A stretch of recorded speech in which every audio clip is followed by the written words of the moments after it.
نتوكل عليه ونعوذ بالله من شرور أنفسنا ومن سيئات أعمالنا من يهده الله فلا مضل له ومن يضلله فلا هادي له وأشهد أن لا إله إلا الله وحده لا شريك له وأشهد أن محمدا عبده ورسوله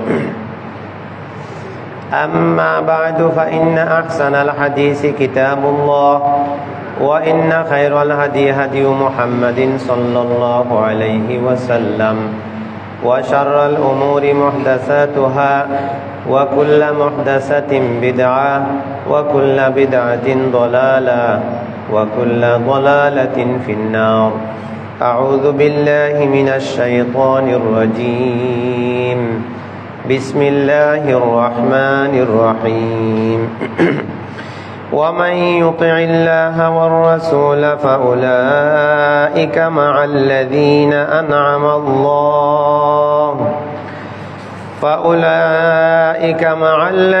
أنعم الله عليهم من النبيين والصديقين والشهداء والصالحين وحسن أولئك رفيقا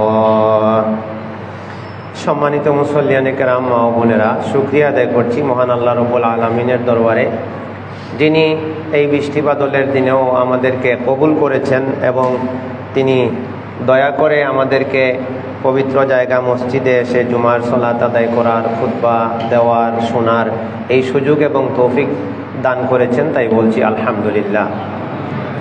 দরুদ ও সালাম বর্ষিত হোক নবী মুহাম্মদুর রাসূলুল্লাহ সাল্লাল্লাহু আলাইহি সাল্লামের প্রতি, তার পরিবার পরিজন ও সকল সাহাবায়ে কেরামের প্রতি। আমরা বিগত যে জুমায় আমি খুতবা দিয়েছিলাম, বিগত 2-3 জুমায় কিছুটা মনে থাকার কথা, আমি ওই প্রসঙ্গটা স্মরণ করিয়ে আজকে ওইটারই ধারাবাহিকতায় সামনে যাচ্ছি। প্রসঙ্গটা ছিল এরকম যে আমাদের জীবনের সবচেয়ে বড় কাঙ্ক্ষিত যে বিষয় জান্নাতের প্রত্যাশা, জান্নাত পাওয়া। তো আমরা এটা জেনেছিলাম সূরা আলে ইমরানের 185 আয়াতের আলোকে আর সূরা হাশরের 20 নম্বর আয়াতের আলোকে। আল্লাহ সুবহানাহু ওয়া তাআলা বলেছেন যে আসহাবুল জান্নাতি হুমুল ফাইজুন, জান্নাতবাসীরা কি সফল হয়েছে। আর সূরা আলে ইমরানের 185 আয়াতে কি বলা ছিল যে ফামান যুহজিয়া আনিন নার ওয়া উদখিলাল জান্নাতা ফাকাদ ফাজা, যে জাহান্নাম থেকে বেঁচে গেল আর জান্নাতে প্রবেশ করতে পারলো সে সফল হয়ে গেল। তো আমরা বিগত 2-3টা জুমায় এটা বিস্তারিত জানছিলাম যে জান্নাতে যাওয়ার আগ পর্যন্ত আমরা কেউই নিরাপদ নই, নিশ্চিত নই যে আমরা সফল, দুনিয়াতে যে যাই হই না কেন। এরপরে আমরা এই জিনিসটাও জেনেছিলাম যে জান্নাত নিশ্চিত করবার জন্য আমাদের একটা জিনিস নিশ্চিত করা দরকার। এই কথাগুলি আমাদের জীবনের শেষ কথা এবং এই বিষয়টাই হচ্ছে আমাদের চূড়ান্ত বিষয়। এর উপরে আমাদের সামনে কোনো সাবজেক্ট নাই, ওটার জন্যই আমাদের সব। এজন্য ওই বিষয়টা আমরা খুব ভালোভাবে মাথায় নেওয়ার জন্য আমিও চেষ্টা করছি, আর আপনারাও চেষ্টা করেন যে জিনিসটা যাতে আমরা মাথায় নেই এবং ওইভাবে আমাদের জীবনটা বুঝাইতে পারি। আল্লাহ আমাদের সবাইকে তৌফিক দান করুন, আমিন। এখন আমার লক্ষ্য হচ্ছে জান্নাত। এরপরে আমরা জেনেছিলাম এটা যে জান্নাতকে নিশ্চিত রাখবার জন্য আল্লাহ সুবহানাহু ওয়া তাআলা আমাদেরকে আরো কিছু কথা বলেছেন। সেটা হচ্ছে যে ইসলামের উপরে মৃত্যুবরণ করতে হবে। মনে আছে তো কথাটা? জান্নাতের নিশ্চয়তা আমাদেরকে পাইতে হলে কিসের উপরে মরতে হবে? ইসলামের উপরে মৃত্যুবরণ করতে হবে। এটা নিয়ে আয়াত সহ আমরা আলোচনা শুনেছিলাম। এর পরের কথাটা আসছিল যেটা ওইখান থেকে আমরা আজকের বিষয়ে চলে যাব যে ইসলামের উপরে মৃত্যু, এটাও আমি চাই। এরপরে এর মাধ্যমে জান্নাত, এটাও আমি চাই।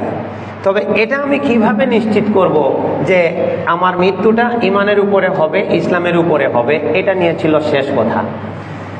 এই কথার প্রেক্ষাপটে আমরা যে উত্তর পেয়েছিলাম সেটা হচ্ছে যে মানুষ যে অবস্থায় জীবনযাপন করবে ওই অবস্থায় তার মৃত্যু হবে, আর যে অবস্থায় মৃত্যু হবে ওই অবস্থায় তার কি হবে? হাসর হবে। মনে আছে না কথাটা? যে হালতের উপরে মরবে সেই হালতের উপরে উঠবে, আর যে অবস্থার উপরে দুনিয়াতে জীবনযাপন করবে সেই অবস্থার উপরেই তার মরণটা হবে। এই কারণে আমরা এটা বুঝতে আমাদের দেরি হয়নি বা অত কষ্ট হওয়ার কথা না, যে আমরা যদি ইসলামের উপরে দুনিয়াতে চলতে পারি, এই অভ্যাসটা আমরা লালন করতে পারি, Islamic culture, Islamic life, Islamic তাহজিব, তামাদ্দুন, ইসলামিক আকিদা, এই বিষয়গুলোর উপরে যদি আমরা প্র্যাকটিস করে আমাদের জীবনকে গঠন করতে পারি, তাইলে আমরা এটা আল্লাহর উপরে আশা রাখতে পারি যে আমার মরণটা ইসলামের উপরে হবে। আর মরণ যদি ইসলামের উপরে হয়ে যায় তাহলে ইনশাআল্লাহ আমরা জান্নাতি হব, এতে কোনো সন্দেহ থাকার কথা না। আল্লাহ সুবহানাহু ওয়া তাআলা কবুল করুন, আমিন। এই প্রসঙ্গে আরো কিছু কথা আছে সামনে। এখন যেখানে আইসা দাঁড়াইছি, আমাদের জীবন এখন দুইটা ভাগ হয়ে গেছে। এখন থেকে খুব খেয়াল করে কথা বুঝতে হবে। আমাদের জীবন এখন দুইটা ভাগ হয়ে গেছে। আমরা এখানে যারা আছি, একটা হয়ে গেছে কাদিম, মানে পুরাতন, অর্থাৎ অতীত, মাজি। একটা পার্ট আমাদের জীবনের প্রত্যেকের থেকে একটা অংশ জীবনে অতীত হয়ে গেছে, এটাকে আর আমরা আর ফিরিয়ে আনতে পারবো না। সামনে একটা সময় আছে, আমরা ধরে নিলাম একটা সময় আছে আমরা বাঁচবো, কিন্তু কে কয়দিন বাঁচবো এর কোনো গ্যারান্টি, নিশ্চয়তা, হিসাব নিকাশ আমাদের হাতে নাই। এটা সম্পূর্ণ আল্লাহর নিয়ন্ত্রণে। কারণ যে দিনগুলো আমাদের চলে গেছে, সেই দিনগুলো যেহেতু আমরা ফিরিয়ে আনতে পারবো না, সেহেতু অতীতের দিনগুলোতে আমরা যা ভালো কাজ করেছি, আমরা আল্লাহকে একটা জিনিস দরখাস্ত করতে পারি, দোয়া করতে পারি, আল্লাহ তুমি আমার ভালো কাজগুলি কবুল করো। আর যে ভুলগুলো আমরা করে ফেলেছি, অন্যায়গুলো করে ফেলেছি, এই ক্ষেত্রে আমাদের একটা করণীয় আছে, আল্লাহকে বলতে পারি, আল্লাহ তুমি আমাকে অতীতের পাপগুলির থেকে মুক্তি দাও, তুমি আমাকে মাফ করে দাও। এর বেশি কিছু করার নাই। এখন করার আছে যেটা, সেটা হচ্ছে সামনে যদি আমি 2, 4, 5 বছর, 10 বছর, 15 বছর, 20 বছর বাঁচি, তাহলে আমি এমন কি করতে পারি যা আমার লাইফকে ইসলামিক লাইফে পরিণত করবে, তা এর বদৌলতে আমার মৃত্যু ইসলামের উপরে হবে, আর এর মাধ্যমে আমার কাঙ্ক্ষিত সফলতা জান্নাত নিশ্চিত হবে। এই জিনিসটা আমাদের চিন্তা চেতনায়, উঠায় বসায়, চলায় ফেরায়, হাঁটায়, সব সময় মাথার মধ্যে এই জিনিসটাই ঘুরপাক খাওয়াইতে হবে যে আমি যে সামনের দিকে যাচ্ছি, আমার গন্তব্য হলো জান্নাত। এই জায়গায় যেতে হলে আমার করণীয় বর্জনীয়র মধ্যে আমি আছি না নাই। তো এইখানে আজকে আমরা কয়েকটা আয়াত এবং অল্প কয়েকটা হাদিস জানবো, যেখানে আল্লাহ সুবহানাহু ওয়া তাআলা খুব পরিষ্কার কথা বলেছেন যে তুমি যে জান্নাতের প্রত্যাশী, এই জান্নাতে যেতে হলে তোমাকে এই রাস্তায় এই কাজের মাধ্যমে আগাইতে হবে। আবার কিছু কথা স্পষ্ট বলে দেওয়া আছে যে এই কাজগুলিতে যদি তুমি জড়াও, তাহলে তুমি জাহান্নাম ছাড়া তোমার কোনো উপায় নাই। একেবারে নাম ধরে ধরে বলা আছে যে এই কাজ করবে সে জান্নাতে যেতে পারবে না, পরিষ্কার বলা আছে। আবার বলা আছে যে এই কাজ করবে সে জান্নাতে চলে যাবে। এই জিনিসগুলো আমাদের এখন গাঁটতে হবে। এটা মানে দৈনন্দিন রুটিনের মতো। আমরা সকাল সন্ধ্যার তাসবিহ জিকির আজকার করি না? তো সবসময় যখন আমরা এই জিনিসগুলো, যে জিনিসগুলো মানুষকে জান্নাতে নেয়, এটা যখন বারবার শুনবো, বারবার পড়বো, তখন ওই আমলের প্রতি আমার আগ্রহ তৈরি হবে, তখন ওই দিকে আমার মনটা ঝুঁকবে। এই কাজগুলো, এই তালিকার কাজগুলো আমাকে জাহান্নামে নিবে, এটা যখন জানবো, পড়বো, তখন এগুলোর প্রতি আমার একটা ভয় তৈরি হবে। আমি ওগুলার থেকে বেঁচে থাকার জন্য চেষ্টা করতে পারি, আল্লাহর কাছে দোয়া করতে পারি, অন্তত এইটুকু আমার মধ্যে আসবে। তো আজকে আমরা প্রথম যে আয়াতটা শুনবো সেটা হচ্ছে সূরা আন-নাহল 32 নম্বর আয়াত। আল্লাহ সুবহানাহু ওয়া তাআলা বলছেন কি, আল্লাযীনা তাওয়াফাহুমুল মালাইকাতু তাইয়্যিবিনা। এই যে মৃত্যুর কথা আসছে, মানে মৃত্যু যখন ভালো, বাকি সব ভালো। মৃত্যুর সময় বিপদ মানে সব বিপদ। আল্লাহ বলছেন আল্লাযীনা তাওয়াফাহুমুল মালাইকা, ফেরেশতারা মানুষের মৃত্যু দেন। আল্লাহর হুকুমে হয়, আল্লাহর অর্ডার যখন হয়, আল্লাহ যখন বলেন যে আমার ফেরেশতা অমুকের তুমি জান কবজ করো, তখন কিন্তু তার জান কবজ হয়, তার আগে হয় না। তবে কাজটা আল্লাহ ফেরেশতার মাধ্যমে করান। এই ফেরেশতা যারা মৃত্যুর দায়িত্বে থাকেন তাদেরকে মালাকুল মউত বলা হয়। কি বলা হয়? মালাকুল মউত বলা হয়।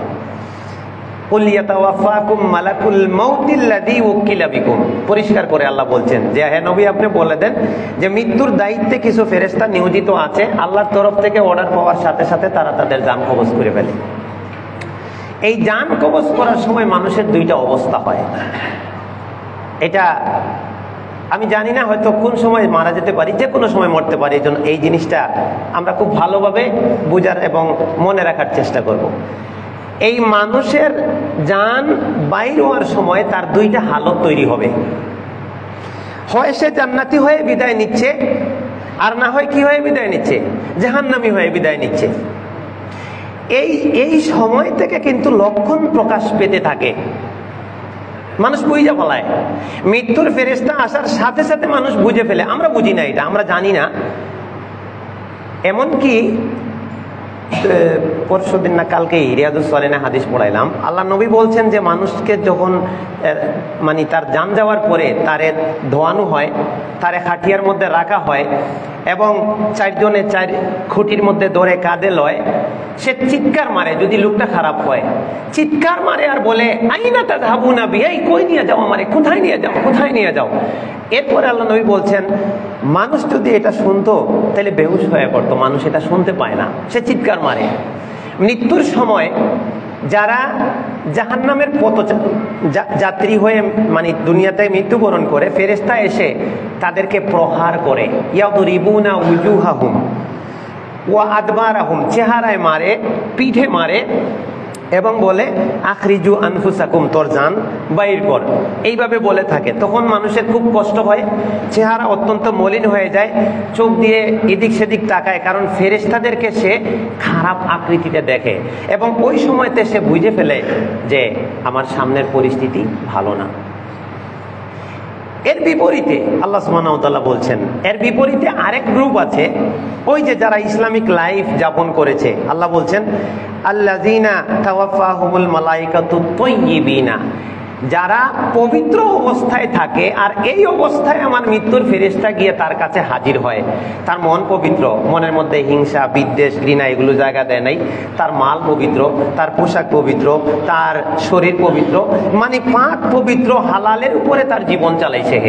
এই অবস্থায় যখন ফেরেশতা আসে তখন ফেরেশতা একটা কথা বলে। কি বলে? জাহান্নামীর কাছে ফেরেশতা এসে কি বলে? তুই তোর জান বাইর কর। আর এর আগে কি করে? মারে, প্রহার করে, মারে, পিটায়, আর বলে তুই তোর জান বাইর কর। এরপরে বলা আছে, মৃত্যুর সময়ই বলা হয় তুই তো জাহান্নামের দিকে প্রবেশ করবে। ফেরাউনকে বলা হয়েছিল আদখিলু আলা ফিরাউনা আশাদ্দাল আযাব, ওরে কঠিন আযাবে ঢুকায়া দাও। আর এই ব্যক্তি যে পবিত্র অবস্থার উপরে জীবন কাটাইছে, ইয়াকুলুনা, ফেরেশতারা তারে বলে সালামুন আলাইকুম, সুবহানাল্লাহ, ভাই তোমার উপরে সালাম, বোন তোমার উপরে সালাম। এই যে সালাম ফেরেশতাদের শুরু হয়ে গেল, এই সালাম মৃত্যুর সময় আইসাই আগে সালাম, ফেরেশতারা সালাম দিচ্ছে। তারপর বলছে উদখুলুল জান্নাতা বিমা কুনতুম তা'মালুন, তুমি তো ভালো কাজ করেছো, এই জন্য এখনই তুমি জান্নাতে প্রবেশ করো। সুবহানাল্লাহ। এই আয়াত দিয়ে কবরের আযাব এবং আরাম সাব্যস্ত করার দলিল আকাইদের কিতাবগুলোতে এই আয়াত দিয়ে কবরে যে আযাবও হয়, কবরে যে আরামও হয়, এর দলিল হিসেবে এই আয়াতটা আছে। কারণ বিচার তখনও হয়নি, প্রেক্ষাপট বোঝেন নাই, এখানে তো ফেরেশতা মৃত্যুর মাত্র হাজির হইছে। ঠিক এই মুহূর্তে আইসা প্রথমে কি বলছে? সালাম বলছে, সালাম দিচ্ছে। বিচার তো হয়নি এখনো, সে কবরেই যায়নি এখনো, হাসরের মাঠ কায়েম হয়নি এখনো, কিন্তু এই মুহূর্তে তাকে বলা হচ্ছে স্পষ্টভাবে উদখুলুল জান্নাতা, আরে বান্দা, আরে বান্দি, তুমি জান্নাতে প্রবেশ করো এখন। সুবহানাল্লাহ। বিচার কিন্তু হয়নি, কবরেও সে যায়নি। তার মানে কি? তার মানে মৃত্যুই চূড়ান্ত পরকালের একটা, মানে আমাদের যে পরকালের যে রেজাল্ট, এটা মৃত্যুর সময় থেকে শুরু। ভালো হইলে ভালো শুরু, মন্দ হইলে মন্দ শুরু। এই জন্য আল্লাহ নবী সাল্লাল্লাহু আলাইহি ওয়াসাল্লাম হাদিসে বলেছেন মান মাতা ফাকাদ কামাত কিয়ামাতুহু, যে মৃত্যুর কুলে ঢলে পড়লো মানে তার কিয়ামত হয়ে গেল, মানে পরকালের সবকিছু সে এখন থেকে পাইতে থাকবে। এই গেল এটা। তাইলে এই আয়াত থেকে আমরা কি জানলাম?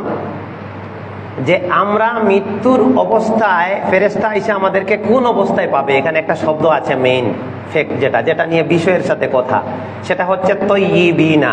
কি? তাইয়্যিবিনা, আমাদেরকে পবিত্র অবস্থায় পাবে। ওই যে সূরা শেষে যে আয়াতটা, যে উদখুল, মানে আল্লাহ তাআলা ইয়া আইয়াতুহান নাফসুল মুতমাইন্না, যে পাইছি সূরা ফাজরের শেষ, ইয়া আইয়াতুহান নাফসুল মুতমাইন্না, হে প্রশান্ত আত্মা। এই মৃত্যুর সময় বলা হচ্ছে এক আত্মা প্রশান্ত আর এক আত্মা অস্থির।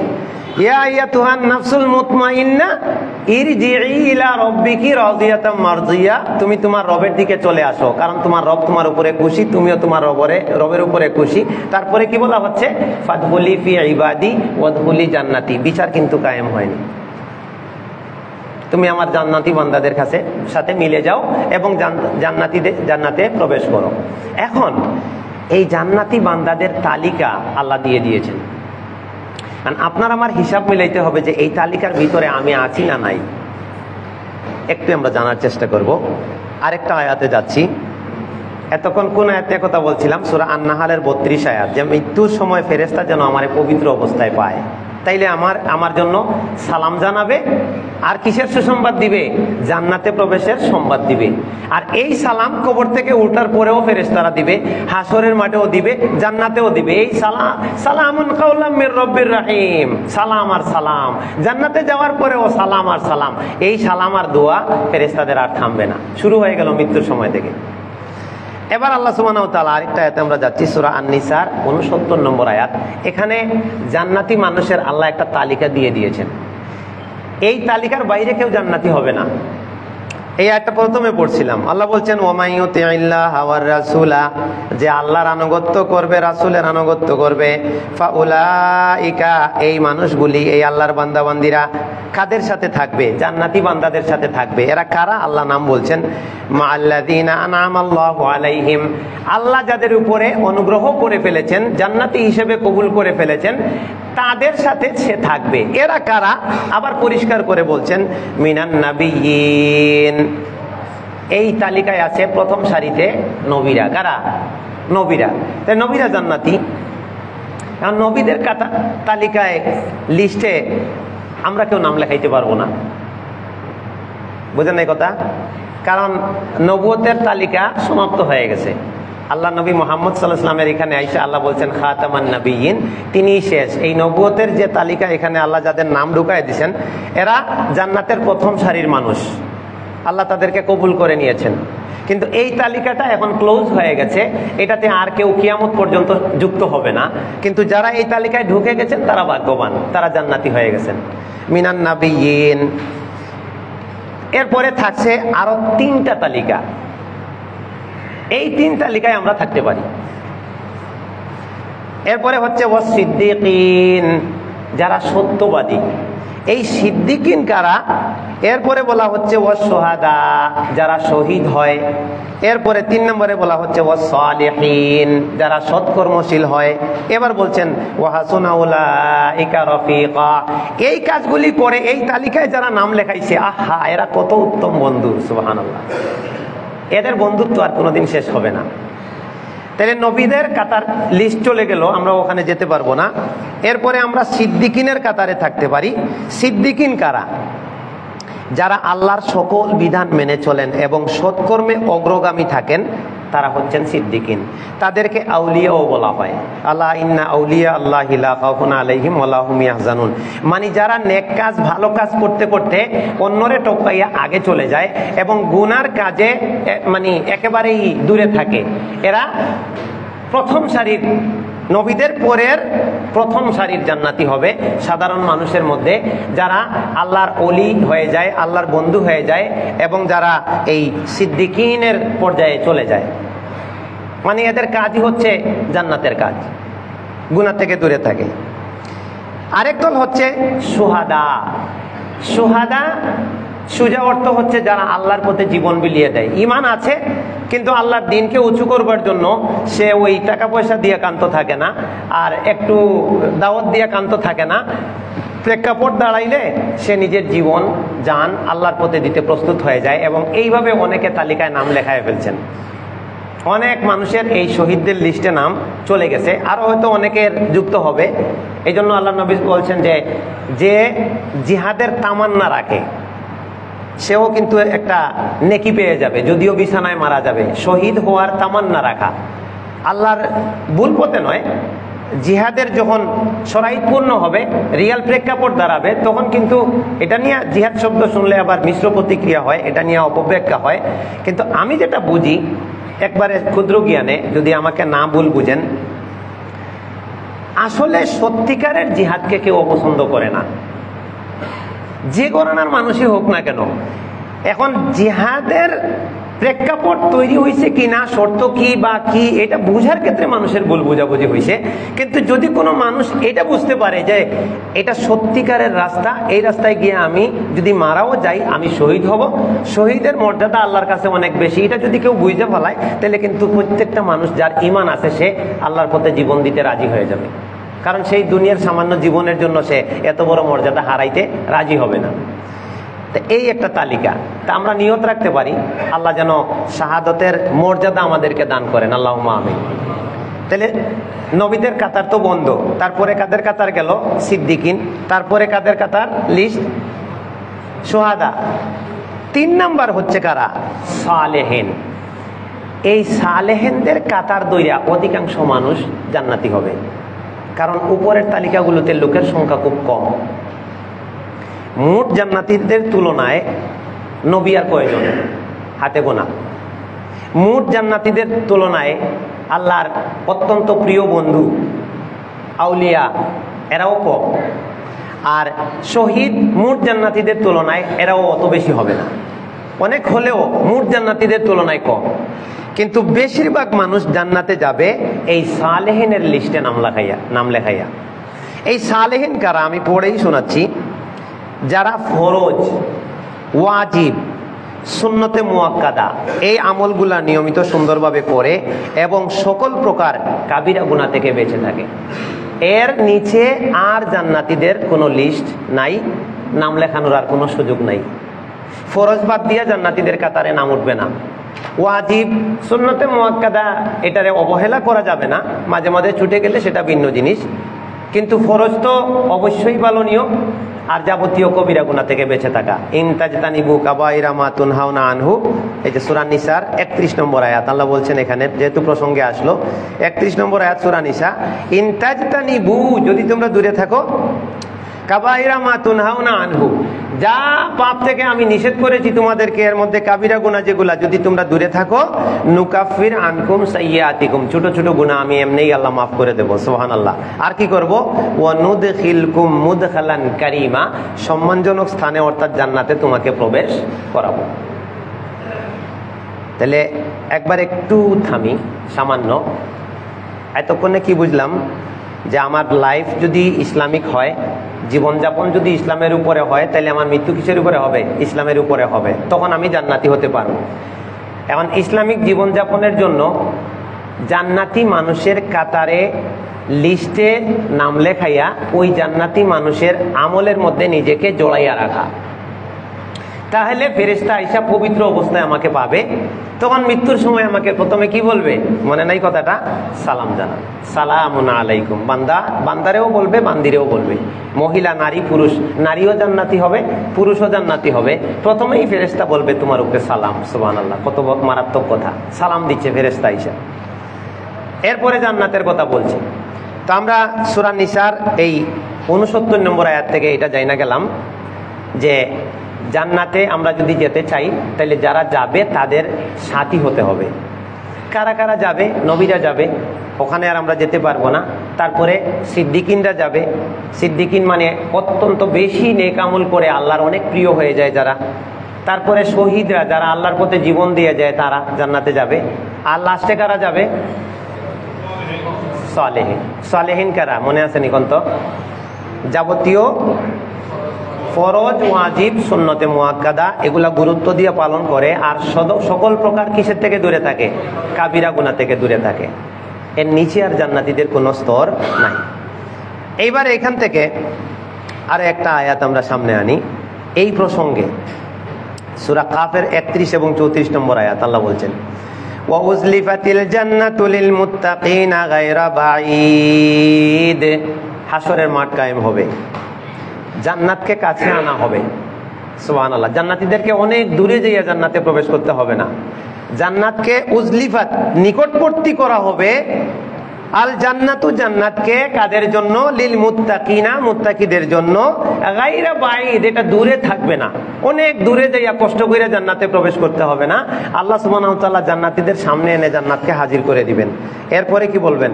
হাযা মা তুআদুন, ও আমার মুসলিম বান্দাবান্দিরা যারা ইসলামের উপরে মরেছ, ইসলামের উপরে জীবন কাটাইছো, হাযা মা তুআদুন, এই সেই জান্নাত যার ওয়াদা আমার নবীরা দিয়েছিলেন, যার ওয়াদা আলেম ওলামা দিয়েছিলেন, যার ওয়াদা আমি কোরআনের আয়াতে দিয়েছিলাম, যার ওয়াদা নবী হাদিসে দিয়েছিলেন, যে ঈমান আনলে আর ইসলামের উপরে চললে, ইসলামের উপরে মরলে জান্নাত দেওয়া হবে। ওই দেখো এই সেই জান্নাত, হাদা মা তুআদুন। তবে কার জন্য? লিকুল্লি আওয়াবিন হাফিজ, যারা আওয়াব। কোরআনের একটা শব্দ শিখলেও সব আছে, একটা শব্দ, এক খুতবায় একটা শব্দ শিখলে বহুত শব্দ শিখা হয়ে যায়। জান্নাত কার জন্য আনা হয়েছে? আল্লাহ বলছেন মুত্তাকিদের জন্য আমি জান্নাতকে কাছে নিয়ে আসবো এবং বলবো এই সেই জান্নাত যার ওয়াদা তোমাকে দেওয়া হয়েছিল। তারপরে আল্লাহ বলছেন কার জন্য? লিকুল্লি আওয়াবিন হাফিজ, আওয়াবের জন্য। আওয়াব কে? আওয়াব হচ্ছে যে আল্লাহমুখী হয়ে থাকে, শয়তানমুখী হয় না। মানুষ কিন্তু দুই মুখী হয়। এটা একটু বুঝাই দিলে মজা লাগবে। আল্লাহ বললেন যে জান্নাত আমি তার জন্য নিয়ে আসব যে আল্লাহ মুখী হয়। আল্লাহ মুখী আমরা কেমনে হব? কারণ কারো মুখী, যেমন ভাই এখানে বসা, আমি এদিকে ঘুরা ছিলাম, তখন আমি বাইরের বিপরীত দিকে ছিলাম, এখন আমি বাইরের মুখোমুখি হয়ে গেলাম, তার মানে ওনার মুখী হলাম। তো আল্লাহ মুখী হয় মানে, তাইলে আল্লাহ কোনো একটা জায়গায় দাঁড়াবেন বা বসবেন, তারপরে আমরা আল্লাহর দিকে ফিরবো, বাহ্যিক তো এটা দাঁড়ায় যে আমি আল্লাহমুখী হলাম, কিন্তু আসলে অর্থ এটা না। আল্লাহ মুখী হয় মানুষ তখন যখন মানুষ আল্লাহর আদেশ পালন করে, আল্লাহর ইবাদত করে, আল্লাহর হুকুমের মধ্যে থাকে, তখন সে আল্লাহমুখী হয়। আমি সালাতে দাঁড়ায় গেলাম, আমি আল্লাহমুখী হয়ে গেলাম। আমি একটা ইবাদতে লিপ্ত হলাম, আমি আল্লাহমুখী হয়ে গেলাম। আমি মসজিদে ঢুকলাম, আমি আল্লাহমুখী হয়ে গেলাম। মানে আল্লাহর কাজে যখন মানুষ জড়ায় গেল, সে আল্লাহমুখী হয়ে গেল। এই বলছেন আল্লাহ যে লিকুল্লি আওয়াব, যারা আল্লাহমুখী হয়, আল্লাহর কাজে, নেক কাজে, ভালো কাজে জড়ায় থাকে, তাদের জন্য। আর হাফিজ, হেফাজতকারীর জন্য। হেফাজতকারী মানে যে আল্লাহর দ্বীনকে হেফাজত করে, আল্লাহর বিধিবিধানকে হেফাজত করে, লঙ্ঘন করে না। আর একটু বলছেন আল্লাহ পরে, মান খাশিয়ার রহমান বিল গায়ব, যে না দেখেও রহমানকে ভয় করে, দয়াময় আল্লাহকে ভয় করে কিন্তু দেখে না। ওয়াজা বিকলবিম মুনিব, এবং কলবুম মুনিব নিয়ে আল্লাহর কাছে একটা আল্লাহমুখী অন্তর, মানে অবনত, ভীত, আল্লাহমুখী একটা অন্তর নিয়ে আল্লাহর সামনে আইসা হাজির হয়। এই লোককে আল্লাহ বলবেন উদখুলুহা বিসালাম, এই যে তোমার জন্য জান্নাত, সালামের সাথে, নিরাপত্তার সাথে অভ্যর্থনা জানাইয়া বলা হবে তোমাকে এইখানে তুমি প্রবেশ করো। যালিকা ইয়াউমুল খুলুদ, এর মানে কি? যালিকা ইয়াউমুল খুলুদ, সুবহানাল্লাহ। এটা নিয়ে কবে জানি একটু বললাম। যালিকা ইয়াউমুল খুলুদ, এই কথাটা না বুঝলে দুনিয়ার নিয়ামত আর জান্নাতের নিয়ামতের পার্থক্য মানুষ বুঝবে না। দুনিয়াতে অনেক সুখে একজন মানুষ থাকতে পারে, আর আল্লাহ বলছেন জান্নাতে আমি অনেক সুখে মানুষকে রাখবো। দুই জায়গার মধ্যে মৌলিক দুইটা পার্থক্য আছে। আমি হয়তো বা কোনোদিন বলেছিলাম, মনে আছে কিনা। মৌলিক দুইটা পার্থক্য আছে। এই হচ্ছে একটা পার্থক্য, যে আল্লাহ বলছেন এই যে তোমারে আমি তোমার ভালো কাজের বদৌলতে জান্নাতে প্রবেশের কথা বললাম, এখানে শান্তি আর আরাম আর তোমার যা কিছু মন চায় সব পাবে, কোনো কষ্ট নাই, কোনো হয়রানি নাই, এমনকি মুতাহহারা, সবাই পবিত্র অবস্থায় থাকবে, যৌবন অবস্থায় থাকবে, আপনার নাক দিয়ে ময়লা বের হবে না, তুতু বের হবে না, আপনার প্রস্রাব থাকবে না, পায়খানা থাকবে না, কিচ্ছু থাকবে না। এমনকি নারীরা বলা হয়েছে যে জান্নাতিন তাজরি মিন তাহতিহাল আনহার খালিদিনা ফিহা ওয়া আজওয়াজুম মুতাহহারা, পবিত্র স্ত্রী থাকবে। পবিত্র স্ত্রীর তাফসীর, সব তাফসীরে এটা লেখা আছে যে পবিত্র স্ত্রী মানে ওর হায়েজও হবে না, ওর নেফাসও হবে না, ও বুড়াও হবে না, সবাই এক বয়সে টনটনে যুবক থাকবে এবং সবাই সুখে স্বাচ্ছন্দ্যে থাকবে। এত নিয়ামত আল্লাহ বলবেন এই নিয়ামত খুলুদ, এটা কোনোদিন আর শেষ হবে না। আর দুনিয়াতে আমরা যত অট্টালিকা সাজাই আর যত বড় কিছু করি না কেন, এটা আমি স্থায়ী রাখতে পারবো না। ওইটা থাকতেও আমার হায়াত শেষ হয়ে যাবে। এই হচ্ছে মৌলিক পার্থক্যটা, যে ওটা হলো স্থায়ী আর দুনিয়া হলো অস্থায়ী। আর আমি দুনিয়াতে যেটা সাজাবো, আমি সেখানে চিরদিন থাকতে পারি না, আমি মারা যাব। তাইলে আমরা জান্নাতীদের তালিকা পাইলাম কোথায়? সূরা নিসার 69 নম্বর আয়াতে। এই কাতারে আমরা থাকব, নবী, সিদ্দিকিন, সুহাদা, সালেহিন। আর ফেরেশতা আয়া যদি আমাকে পবিত্র অবস্থায় পাওয়া যায়, তাহলে মৃত্যুর সময় সালাম জানাইয়া জান্নাতে প্রবেশের কথা বলবে। আর কাবিরা গুনাহ থেকে বেঁচে থাকলে আল্লাহ সুবহানাহু ওয়া তাআলা আমাদের সাগিরা গুনাহ এমনি মাফ করে দিবেন এবং আমাদেরকে জান্নাত দান করবেন। এরপরে এখন সময়ও কমে যাচ্ছে, ছোট ছোট কয়েকটা বিষয় উল্লেখ করতেছি, যে বিষয়গুলো আমরা গুরুত্ব দেই কম, কিন্তু এই ছোট বিষয়টা আমাদের জান্নাত জাহান্নামের কারণ হয়। এটা বড় মারাত্মক। সূরা কাসাসের ৮৩ নম্বর আয়াত। যে কোনো কারণে আমাদের মধ্যে বড়ত্ব ভাব, অহংকার ভাব তৈরি হয়, কিন্তু এটা দেখা যায় না, ভিতরে লুকায়িত থাকে। এই জিনিসটার ব্যাপারে সতর্ক থাকা লাগবে। আল্লাহ বলছেন সূরা কাসাসের ৮৩ নম্বর আয়াতে, তিলকা দারুল আখিরা, পরকালের বাড়ি অর্থাৎ জান্নাত আমি রাখছি তাদের জন্য যারা নাজআলুহা লিল্লাযিনা লা ইউরিদুনা উলুওয়ান ফিল আরদি ওয়ালা ফাসাদা, জমিনে বড়াই দেখায় না, বড়ত্ব দেখায় না, অহংকারী দেখায় না এবং জমিনে ফাসাদ সৃষ্টি করে বেড়ায় না, পরকালের জান্নাতের বাড়ি তার জন্য। সুবহানাল্লাহ। তাইলে আমরা এই যে কোনো ক্ষেত্রে আমরা যে কোনো ভালো অবস্থায় থাকি না কেন, অহংকারী যাতে না হই, এইটা সেন্সিটিভ ব্যাপার। এটা আমার জান্নাতের পথে অন্তরায় হয়ে যেতে পারে। জান্নাতি হওয়ার জন্য আমাকে অহংকার মুক্ত থাকা লাগবে। আর একটা ছোট বিষয় হচ্ছে সিলসিলা হাদিসুস সহিহার ৩৩৮০ নম্বর হাদিস। এটা একটা মারাত্মক বিষয়। সেটা হলো আমাদের সবার, যারা আমরা বিয়ে শাদী করছি, আমাদের সংসার আছে, তো এই সংসারগুলোতে দেখবেন কোনো কোনো সময় স্বামী স্ত্রী বা যারা আছি আমাদের মধ্যে মনোমালিন্য হয়। বিশেষ করে আমরা এমন কিছু দেখলাম পরিবারে যাইয়া, আমাদের সহধর্মিনী যারা আছেন ওলট পালট করে রাখছেন, তখন আমরা কিছু বকাটোকা দিলাম বা এমন কিছু করি, তখন ওরা আবার পাল্টা কথা বলে। এইভাবে সংসারগুলোতে একটা মনোমালিন্য, ঝগড়া ফাসাদ হয়। এরই প্রেক্ষাপট ধরে অনেক বিয়ে ডিভোর্স হয়, তালাক হয়ে যায়। এইখানে এই হাদিসটা কি বলছে? ইবনে আব্বাস রাদিয়াল্লাহু তাআলা আনহু বলছেন, আল্লাহর নবী বলছেন, আলা উনাব্বিউকুম, হে দুনিয়ার মানুষ, আমি কি তোমাদেরকে ওই সকল নারীদের কথা বলবো যারা জান্নাতি, বেনিসাইকুম মিন আহলিল জান্নাহ। আমার মা বোন যারা আছেন, এই হাদিসটা একটু মনে রাখার চেষ্টা করবেন, কাজে লাগবে। কারণ এখানে মহিলারাও থাকেন, পুরুষও থাকেন, অনেক সময় একতরফা হয়ে যায়, এটা ইনসাফ হয় না, তাদেরও অধিকার আছে কিছু শোনার। তো এই হাদিসটা মা বোনদের ক্ষেত্রে যাচ্ছে।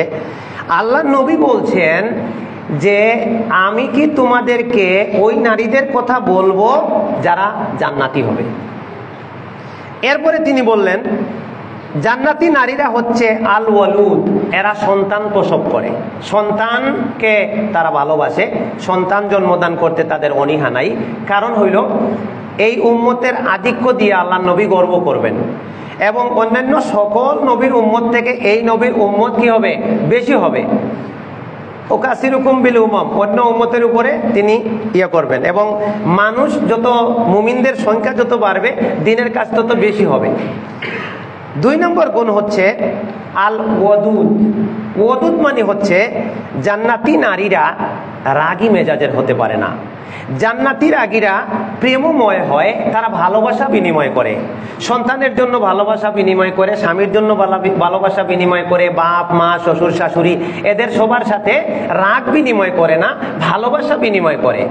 এরপরে বলা আছে ইজা উগজিবাত, যখন তাকে রাগান্বিত করা হয়, মানে স্বামী রাগায় ফেলছে, শাশুড়ি এমন কিছু বলছে রাগ করে ফেলছে, সন্তান এমন কিছু বলছে রাগ করে ফেলছে। হ্যাঁ, সন্তান যদি ভুল করে সেই ক্ষেত্রে রাগ করে মা শাসন করতে পারে, এটা আলাদা সাবজেক্ট, এটা এখানে আসবে না। কিন্তু তার ঊর্ধ্বতন কেউ তারে রাগাইয়া ফেলছে, তখন সেও রাগ করে 2টা কথা বলতে পারে, রাগ করে স্বামীর সাথে 2-1 দিন কথা বন্ধ রাখতে পারে, রাগ করে শ্বশুর শাশুড়ির কাছে নাও দিতে পারে, রাগ করে এক জায়গায় আপনার নিরালে বৈশা রয়েছে, কাজকাম বন্ধ করে দিছে, এগুলো সে করতে পারে। কিন্তু জান্নাতি নারী, তার স্বামী যদি তার উপরে রাগ করে, তখন সে কি বলে? ইয়াদি ফি ইয়াদিকা। এই নারী এখন পাওয়া মুশকিল হবে। স্বামী অনেক বকাবকি করছে, অনেক গালিগালাজ করছে বা মায়ের দিছে হালকা কিছু, মানে আছে না অনেক স্বামীরা মানে মেজাজ খারাপ, স্ত্রীদেরকে মারধর করে, যেটাই করছে। কিন্তু স্ত্রী বলে, ও আমার স্বামী, শোনো, আমার কর্তৃত্ব আল্লাহ তোমার হাতে দিয়েছেন, যতক্ষণ পর্যন্ত তুমি আমার উপরে সন্তুষ্ট না হবে ততক্ষণ পর্যন্ত আমি রাগ করব না, তুমি যাই করার করো। এই কথাটা যদি কোনো স্বামীরে কোনো স্ত্রী বলে ফেলে, স্বামী কিন্তু এক পর্যায়ে লজ্জায় পড়ে যাবে যে ওরে আমি মানলেও দেখি সে খুশি, ওরে গালি দিলেও খুশি, ওরে বকা দিলেও খুশি, ওরে মানে ধমক দিলেও খুশি, সে তো আমার উপরে রাগ করে না। তখন স্বামীর মনটা আস্তে আস্তে গলে যায়। আর যদি দুই দিকে ফাইট চলে, তুমি এটা করলে, হ্যাঁ করছি, কি হয়েছে, এই যে কথা কাটাকাটি হইতে হইতে যাও, তোমার স্ত্রী বইলা বলে তোমার গড়ার খাইতাম না, তালাক দিয়ে দাও। ও বলে যে যাও তোমার তালাক দিয়ে দিলাম, বাপের বাড়ি যাও গা। এরপরে পরে গটে বিপদ, এখন মাসলা দৌড়াও, এখন 3 তালাক হইছে না 1 তালাক হইছে, এখন হুজুর দেখো।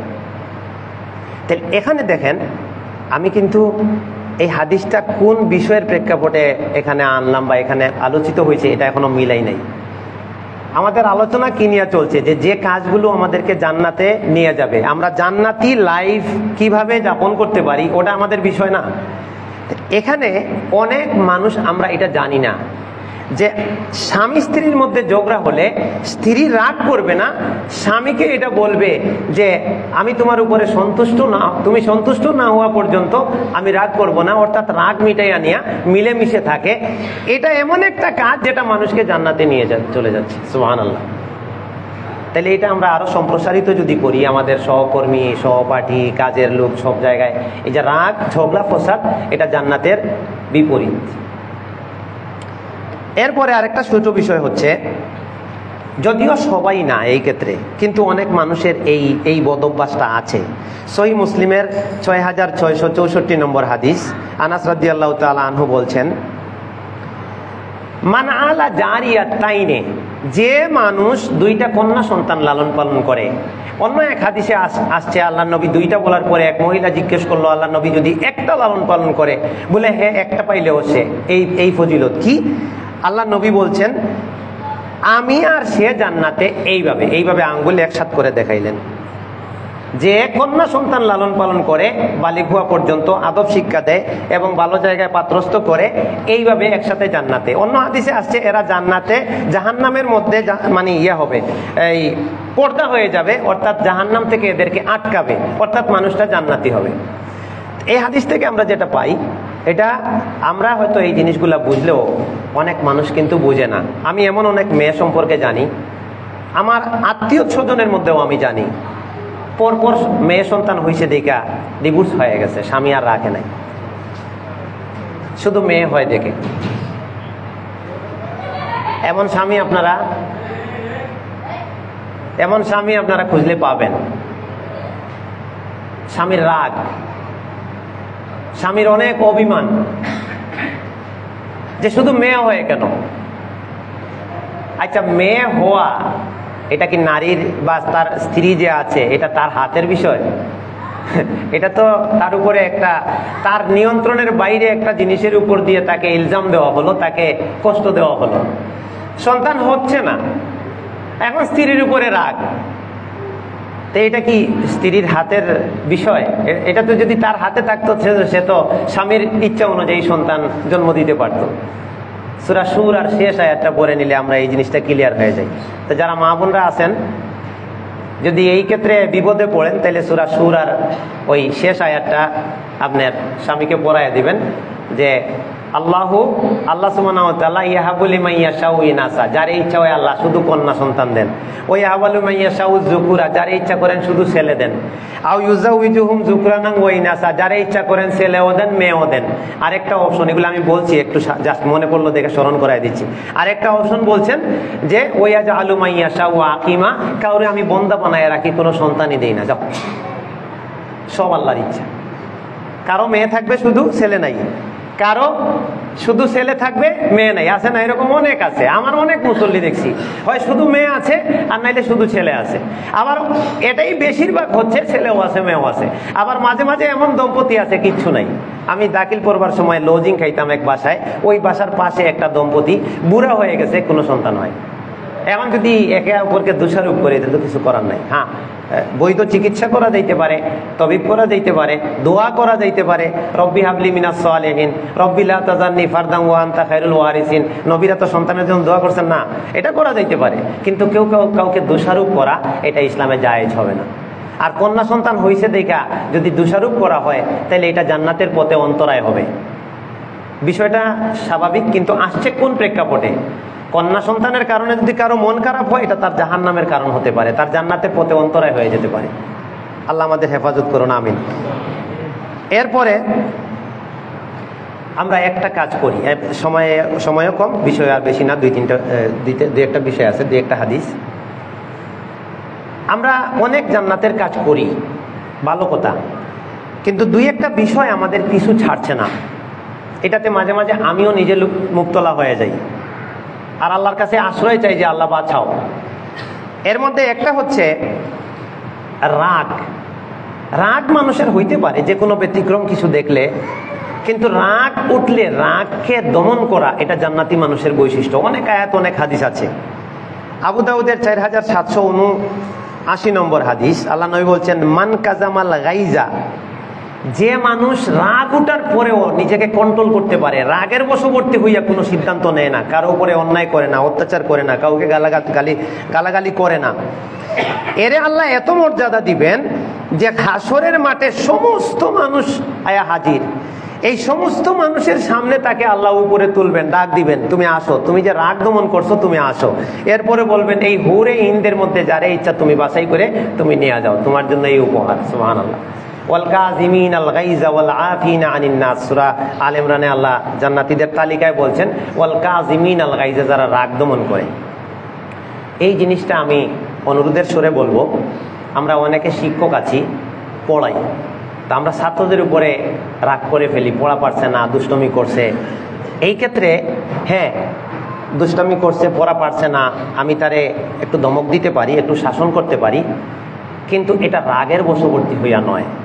যে সকল উস্তাদরা রাগ করে ছাত্র বা ছাত্রী শাসন করেন, তারা আসলে ওই ছাত্রছাত্রীরা ভালো কিছু দিতে পারেন না।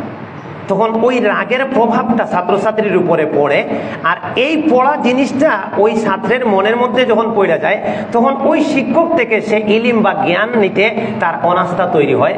তখন আর এই শিক্ষা আর শিক্ষক আর ছাত্রের মধ্যে যে একটা মহব্বতের সম্পর্ক, এটা হয়ে ওঠে না। এটা হোক গৃহ শিক্ষক আর হোক প্রাতিষ্ঠানিক শিক্ষক।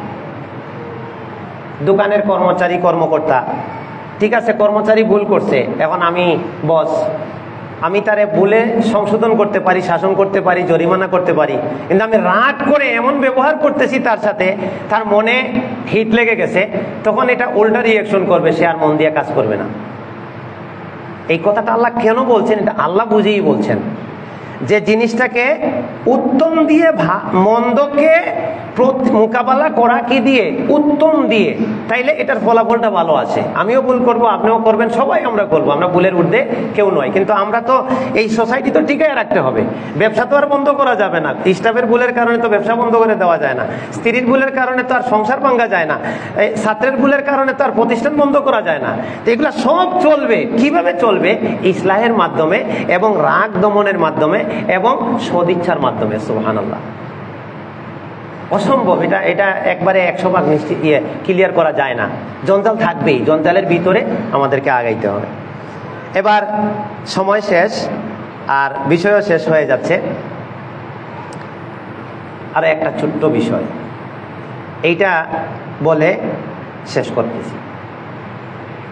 আমরা এখানে যারা মসজিদে আছি বা হয়তো এগুলা খুতবা লাইভ হয়ে অনেকে শুনতে পাবেন, আমি একটা বিষয়ে আপনাদেরকে একটু অনুরোধ করব আর একটু আদেশও করব। আমিও চেষ্টা করি এই বিষয়টার উপরে আমল করার জন্য, কিন্তু আমরা আমাদের দেশের প্রেক্ষাপটে মনে হয় এই জিনিসটা, এই রূপটা একটু বেশি। অন্যান্য দেশে এত আছে বলে আমি জানি না, আমার জানা নাই আর কি। আমরা লেনদেন করি, কারবার করি, ব্যবসা বাণিজ্য করি, দোকান থেকে সদাই কিনি, কর্মচারী নিয়োগ দেই, খাটাই। অনেক ক্ষেত্রে লেনদেন ছাড়া তো আর, মুআমালাত ছাড়া তো আর মানুষের জীবন চলে না। কারণ আমি টাকা ইনকাম করি, আমি খেত করি না, তো আমাকে চাউল কিনতে হয়, সদাই কিনতে হয়, যে যত বড় পদে থাক, বিনিময়ে লেনদেন ছাড়া মানুষের জীবন চলে না। কারণ আমার একটা জিনিস দরকার, এটা আমার কাছে নাই, আরেকজন ভাইয়ের কাছে আছে, কিন্তু ও টাকা দিলে ওটা দিবে, তো বিনিময় হচ্ছে না। বিনিময় ছাড়া মানুষের জীবন চলে না। এই ক্ষেত্রে আমাদের দেশের প্রেক্ষাপটে ইন্না লিল্লাহি ওয়া ইন্না ইলাইহি রাজিউন, আমি এর চেয়ে বেশি হতভম্ব আর কোনো বিষয়ে হই না। এই বিষয়ে যত বেশি হই, সেটা হচ্ছে আমাদের দেশের মানুষকে আমি তজরবা করে দেখছি, লেনদেনের ব্যাপারে, ঋণ আদান প্রদানের ব্যাপারে, মানুষের হক পরিশোধের ব্যাপারে এত উদাসীন, মানে একেবারে বেখিয়ালের মধ্যে থেকে যায়। আর এই জিনিসটা একজন মানুষের জান্নাত কেটে দেওয়ার জন্য যথেষ্ট। এই ঋণ আর পরের হক নষ্ট করা, একটা মানুষ তার সারা জীবন ভালো কাজ করেছে, তারপরেও সে জাহান্নামী হওয়ার জন্য যথেষ্ট হয়ে যায়। রিয়াদুস সালিহিন হাদিস আসছে, 2 দিন আগে পড়াইলাম, যে মানুষের জানটা তার ঋণের সাথে ঝুলে থাকে। ঋণ সুদ হলে এই তার আত্মাটা আপসে তার জায়গায় চলে যায়, নাইলে এটা ঝুলতে থাকে ঋণের সাথে। আর ওই হাদিসগুলো তো মনে আছে, আল্লাহ নবী জানাজা আনলে প্রথমে কি জিজ্ঞেস করতেন?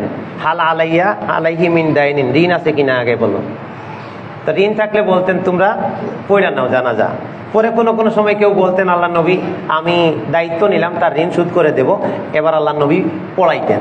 তো এই কথাটা এত গুরুত্ব দিয়ে বললাম কেন? শেষ পর্যায়ে এখানে যারা বড় আছেন তো আসেনি, যারা একটু কম বয়সী আছো, যেমন এই যে ভাই-বোনেরা ধরো অনেক ছাত্রছাত্রী আছো, স্কুলে পড়ো, মাদ্রাসায় পড়ো, আমি তোমাদের একটা অনুরোধ করব। আমি শিক্ষক মানুষ, ছাত্র পড়াই, এই জন্য আমি নসিহত করি বা বলি, জীবনটারে এমনভাবে সাজানোর চেষ্টা করবা যে কারো থেকে হাত পাতা, কারো থেকে আনা, বাকি সদাই করা, এই জিনিসটা মনে করো যে মাথার থেকে আউট করে দিবা। এটা যদি ইস্টাবলিশ করতে পারে কেউ তার জীবনে, ইনশাআল্লাহ তার অর্ধেক জীবন সুন্দর হয়ে যাবে, অর্ধেক জীবন সুন্দর হয়ে যাবে।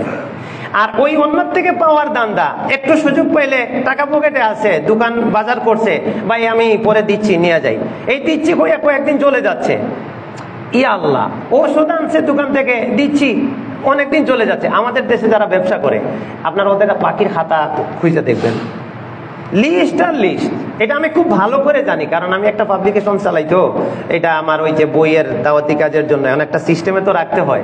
তো অনেক মানুষ এমনও আমি পাইছি, আমার বলতেছে, দেখতে দাঁড়িয়ে আছে, আলেম মানুষের মতো দেখা যায়, বলতেছে আমি মাহফিলে বই নিয়ে যাব, বিক্রি করে আসার সময় টাকা দিয়ে আসবো। ওই বই নিয়ে গেছে, বিক্রি করে কোথায় গেছে, কি হয়েছে, 12, 14, 15 বছর হয়ে গেছে, আমার আর কোনো খোঁজ খবর করে নেই। কেন আপনি যাইবেন কই? ইন্না লিল্লাহি ওয়া ইন্না ইলাইহি রাজিউন। এই জন্য আল্লাহ নবী প্রত্যেক নামাজের শেষ বৈঠকে 5টা জিনিস, 4-5টা জিনিস থেকে আশ্রয় চাইতেন। দোয়াটা মনে আছে? ওইখানে একটা দোয়া আছে, ওয়া আউযু বিকা মিনাল মাসামি ওয়াল মাগরামি, মাগরামি ঋণ। তো সাহাবীরা বলতেন আল্লাহ নবী ঋণ তো আর আপনি এত ঋণ না, তো সব প্রত্যেক নামাজে খালি ঋণ থেকে পানা চান কেন? তখন আল্লাহ নবী বলছেন মানুষ যখন ঋণী হয়ে যায় তখন ওয়াদা ভঙ্গ করে, ভাই কালকে দিব, দিতে পারে নাই, ওয়াদা ভঙ্গ হইল। মিথ্যা বলে, তার দিব না, বলতেছে এই তো দিয়ে দিচ্ছি। তো এই কথাটা শেষে বললাম, আমরা জান্নাতের পথের প্রতীক হতে যদি চাই, ঋণমুক্ত জীবনযাপনের চেষ্টা অবশ্যই চাই। এটা নিজের যার যার জীবনে মিলাই নেবেন, কারণ হাজারো নেক আমলে ভর্তি, কিন্তু মানুষের টাকা পয়সা যদি থাকে, ওই হাজারো মানুষ যাদের আছে ওরা সবাই এসে হাজির হয়ে যাবে, প্রথমে হাজির হয়ে যাবে। আল্লাহর কাছে গিয়ে বলবে আল্লাহ ওই যে অমুক বান্দা, তার তো স্তূপ নেকি আছে। ওরা বলবে আমরাও তো স্তূপ হক পাই। এবার আল্লাহ বলবেন তুমি দাও, সুদ করো, মুসলিমের হাদিস, দেও দেও দেও, দিতে তাও। তো অমুকের দিল, টাকা তো আর চলবে না, তোমার নেকি দাও, নেকি দিতেছে দিতেছে দিতেছে। যদি নেকি হয়ে যায়, সুদে তো হয়ে গেল। আর যদি সুদ না হয়, তাহলে উল্টা ওর গুনাহ আইনা চাপায় দেওয়া হচ্ছে। এই লাভটা কি হলো? এই জন্য ছলে বলে কৌশলে কারো পয়সা নিজের পকেটে ঢুকানোর চেষ্টা, এটা কোনো মুমিনের হইতে পারে না। আর আল্লাহর কাছে একটা দোয়া করবেন, আমি এই দোয়াটা করি, আমি সবসময় আল্লাহর কাছে এই দোয়াটা বলি, আল্লাহ কারো 1 পয়সা হক রাইকা তুমি আমারে কবরে নিও না। আমি আমার জন্য এই দোয়া আমি সেট করে নিছি।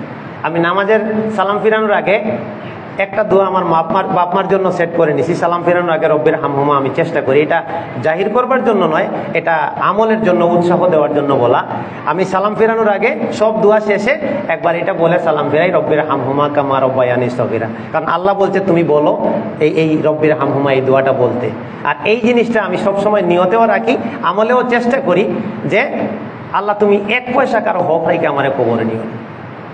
এটা সেট করেন। অনেক কথার মধ্যে এটা শেষে গুরুত্বপূর্ণ কথা। সময় শেষ, খুতবাও শেষ হয়ে যাচ্ছে। এরপরে শেষ বাক্য হচ্ছে কিছু আমলের নাম ধরে বলা আছে এটা জান্নাতে নেয়। আমি দলিলও দিতে পারবো না, হাদিসও দিতে পারবো না, সময় কম, শুধু নাম বলছি। ভালো কাজ করলে মানুষ প্রশংসা করে, ভালো, এটা জান্নাতে যাওয়ার কারণ হয়। সূরা ইখলাসটা বেশি বেশি পড়া। আল্লাহ নবী বলছেন এক ব্যক্তি সূরা ইখলাসকে খুব ভালোবাসতো, বলছে এই ভালোবাসা তোমারে জান্নাতে নিবে। সুবহানাল্লাহ। উঠতে বসতে আমরা সূরা ইখলাস পড়বো, নামাজে বেশি বেশি পড়বো। আয়াতুল কুরসি প্রত্যেক নামাজের শেষে পড়া, যে এটা পড়বে মৃত্যুর সাথে সাথে জান্নাত পাবে। এগুলো আমলের দিকটা, আগে তো বললাম অন্যান্য বিষয়, এটা আমলের দিকটা। আমি হাদিসগুলো বলতে পারতেছি না, হাদিস বই আছে। আজানের পরে দোয়া এবং দুরুদ, আল্লাহ নবী বলছেন যে এই আমল করে আমার জন্য তারে সুপারিশ করে জান্নাতে নেওয়া ওয়াজিব। সুবহানাল্লাহ। আজানের পরে দুরুদ এবং আজানের দোয়া। ওযুর পরে যে কালিমা আশহাদু আল্লা ইলাহা ইল্লাল্লাহু ওয়াহদাহু লা শারীকা লাহু ওয়া আশহাদু আন্না মুহাম্মাদান আবদুহু ওয়া রাসূলুহু, আল্লাহ বলছেন ওযুর পরে এটা পড়া মানে তার জন্য জান্নাতের কয় দরজা খোলা? মনে নাই হাদিসটা? 8টা দরজা খোলা। হাঁটতে বসতে একটা জিকির, আল্লাহ নবী বলছেন এটা জান্নাতের গুপ্তধন। কোনটা? লা হাওলা ওয়ালা কুওয়াতা ইল্লা বিল্লাহ, কানজুল জান্নাহ। এটা জান্নাতে নিয়ে যায় মানুষকে। লা হাওলা ওয়ালা কুওয়াতা ইল্লা বিল্লাহ। সাইয়্যিদুল ইস্তেগফারটা আমলে অবশ্যই রাখবো, সকাল সন্ধ্যায়। সকালে পড়লে দিনে মারা গেলে জান্নাত, সন্ধ্যায় পড়লে রাতে মারা গেলে কি? জান্নাত। এই আমলটা। এরপরে একটা আমল আমরা বেশ গুরুত্ব দেই না, তাহিয়াতুল ওযু নামে একটা সালাত আছে। কি তার নাম? তাহিয়াতুল ওযু। আমি ওযু করছি, এই ওযুর তাহিয়া সম্মানার্থে 2 রাকাত সালাত। আল্লাহ নবী বিলাল রাদিয়াল্লাহু আনহু যখন মেরাজে গেলেন, বিলাল রাদিয়াল্লাহু আনহু পায়ের জুতার শব্দ পাইছিলেন। আমি হাদিস বলতে পারতেছি না, একটু স্মরণ করে চলে যাচ্ছি, সময় আছে। তো আল্লাহ নবী মেরাজ থেকে আইসা বললেন, এ বিলাল আসো, কি সে? বলে তোমার সবচেয়ে আশাব্যঞ্জক আমলটার কথা আমাকে বলো তো, যে আমল দিয়ে তুমি জান্নাতে যাওয়ার আশা করো। কারণ আমি ইন্নী সামিতু দাফান আলাইকা ফিল জান্নাহ, তোমার পায়ের জুতার শব্দ আমি জান্নাতে শুনতে পাইছি। মানে তুমি জান্নাতে চলে গেছো, এটা আমি বুঝতে পারছি। আমি যেন দেখতেছি তুমি জান্নাতে আসো। তুমি এমন কোন আমলটা করো যার মাধ্যমে তোমার এত বড় মর্যাদা, তুমি আমার একটু বলো।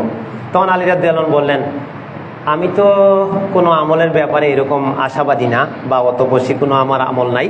তবে ইন্নী লাম আতাতাহহার, আমি যখনই কোনো ওযু করি, গোসল করি, পবিত্রতা অর্জন করি, তখন সাল্লাইতু বিযালিকা তুহুরে রাকাতাইনে, আমি ওই পবিত্রতা দিয়ে 2 রাকাত সালাত আদায় করি। তখন আল্লাহ নবী বললেন এইটাই সেই আমল। সুবহানাল্লাহ। এই জন্য ওযু করলে যে কোনো সময় তাহিয়াতুল ওযুর নিয়তে 2 রাকাত সালাত। এই প্রসঙ্গে একটা হাদিস পড়ছি, আজকে বললাম যে কোনো বান্দা যদি সুন্দর করে ওযু করে, এরপরে 2 রাকাত সালাত পড়ে, আর এই 2 রাকাত সালাতের বৈশিষ্ট্য কি? তার চেহারা এবং মন আল্লাহর দিকে ছিল। কি? বেওয়াজহিহি ওয়া কলবিহি মুকবিলান, তার মনেও অন্য কিছু আসে নাই, চেহারাও আল্লাহর দিকে, মনটাও আল্লাহর দিকে। আল্লাহ নবী বলছেন ওয়াজাবাত লাহুল জান্নাহ, এই 2 রাকাত সালাত তার উপরে জান্নাত ওয়াজিব করে ছাড়বে। সুবহানাল্লাহ। মারাত্মক বিষয়গুলো।